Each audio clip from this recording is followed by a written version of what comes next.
அதெல்லாம் போய் படிக்கணும். அப்ப இந்த சஷ்டி கவசத்துல சாமி அப்படியே படிச்சுட்டு சொல்லி வர்றாரு. 50வது வரி. எத்தனாவது வரி? 50வது வரி. 50வது வரியில முருகன் கிட்ட வந்துட்டார். முருகன் கிட்ட வந்தா என்ன சார் நடக்கும்?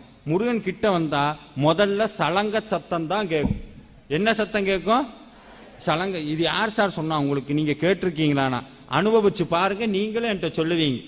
சாமி வந்தா முதல்ல சத்தம் கேட்கும். இப்ப பாலதேவராய சுவாமிகள் இப்படி உட்கார்ந்து இருக்கிறார்.